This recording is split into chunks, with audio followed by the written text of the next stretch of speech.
झालेला. बीडची घटना देशमुख यांचा उचलून नेऊन त्या ठिकाणी खून करण्यात आला. आज नागपूरच्या अधिवेशनामध्ये अनेक जणांनी, सगळ्या आमदारांनी त्या ठिकाणी त्याच्यावर वक्तव्य केले, तरी देखील त्या ठिकाणी त्या आरोपीला अटक करण्यात या ठिकाणी आलेलं. अनेक जणांनी आपल्या भावना व्यक्त करत असताना तिथली दादागिरी, तिथली दडपशाही कशा प्रकारे हे सांगण्याचा प्रयत्न केलेला असताना आपल्या राज्याच्या मुख्यमंत्री आदरणीय देवेंद्र फडणवीस साहेब यांनी कशा पद्धतीनं तपास चालू आहे याच्याबद्दल सांगत असताना गाडीमधनं उचलून नेलं, गाडीमध्ये मारलं, किती तर या ठिकाणी त्यांच्यावर वार करण्यात आले. आणि अशा प्रकारे स्वतः मुख्यमंत्री सांगत असताना देखील पोलीस प्रशासन या ठिकाणी योग्य दिशेनं तपास करत नाही. दुसरी घटना परभणीची सूर्यवंशी यांची हत्या लॉकअपमध्ये या ठिकाणी झाली. पोलिसांनी बेदम मारलं आणि त्या ठिकाणी सूर्यवंशींचा या ठिकाणी मृत्यू झाला. आणि अशा प्रकारे या ठिकाणी सांगितलं जातं की त्यांना दम्याचा त्रास होता आणि त्यांना अटॅक आला. पण खऱ्या अर्थानं या महाराष्ट्रामध्ये कायदा सुव्यवस्थेचा प्रश्न निर्माण या ठिकाणी कुणाकडून झालेला आहे, तर पोलीस डिपार्टमेंट कडून झालेला.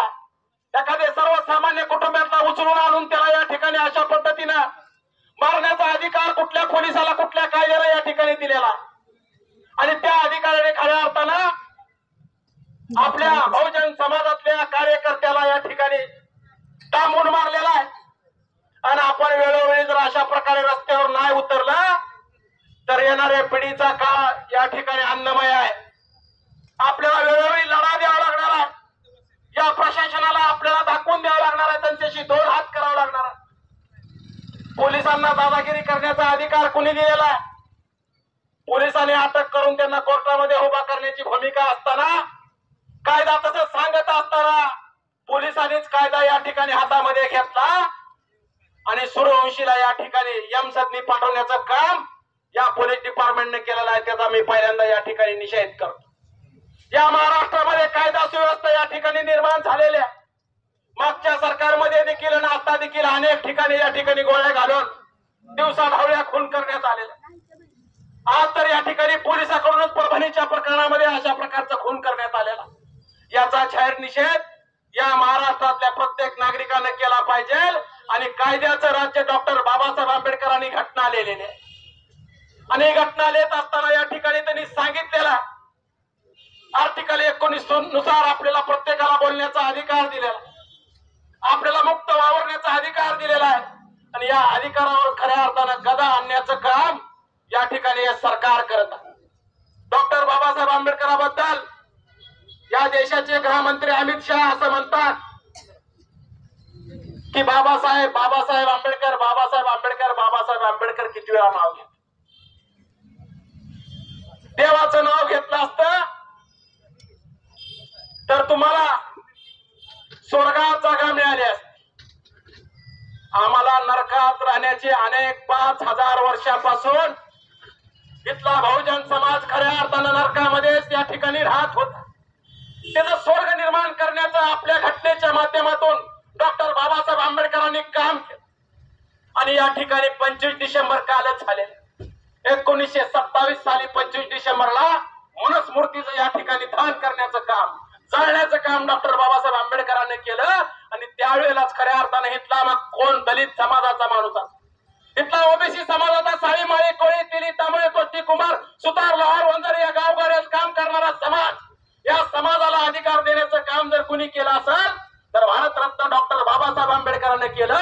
म्हणून हा समाज आज ताटमानेने जगतो. इथला सर्व बहुजन समाज या ठिकाणी घटनेमध्ये तरतूद केली डॉक्टर बाबासाहेब आंबेडकरांनी. आणि सगळ्याला समान न्याय देण्याची भूमिका डॉक्टर बाबासाहेब आंबेडकर आंबेडकरांनी घेतली, म्हणून आज देखील या महाराष्ट्रामध्ये, या देशामध्ये मनोवादी व्यवस्था डॉक्टर बाबासाहेब आंबेडकरांच्या नावाला या ठिकाणी विरोध करत. कशामुळे डॉक्टर बाबासाहेब आंबेडकरांनी या ठिकाणी मनुस्मृती जाळली? या ठिकाणी तुम्हाला आम्हाला जगण्याचा अधिकार नव्हता, समान न्याय नव्हता, महिलांना देखील या ठिकाणी समान न्याय नव्हता. तर डॉक्टर बाबासाहेब आंबेडकरांनी आपल्या घटनेच्या माध्यमातून, आपल्या लिखाणाच्या माध्यमातून या सर्व समाजाला समान न्याय देण्याची भूमिका घेतली. त्यामुळे डॉक्टर बाबासाहेब आंबेडकर आमचे देवच आहेत आणि त्यांनीच खऱ्या अर्थाने या धर्तीवर स्वर्ग आणलेला आहे. आणि ते तुम्हाला नको असेल तर खऱ्या अर्थानं तुम्ही या संविधानिक पदावर या ठिकाणी काम करताय. आज या ठिकाणी चहावाला मुख्यमंत्री पंतप्रधान झालेला, आपण या ठिकाणी घटनेच्या माध्यमातून या ठिकाणी गृहमंत्री झालेला आणि त्याच घटनेच्या माध्यमातून त्यांनी घटना लिहिली, त्यांनी घटनेचा अधिकार दिला, त्यांचं नाव घेतलेलं तुम्हाला चालत नाही. त्यामुळे भया भारत देशाचे गृहमंत्री अमित शहा यांचा मी या ठिकाणी जाहीर निषेध करून इथं थांबतो. जय हिंद, जय महाराष्ट्र.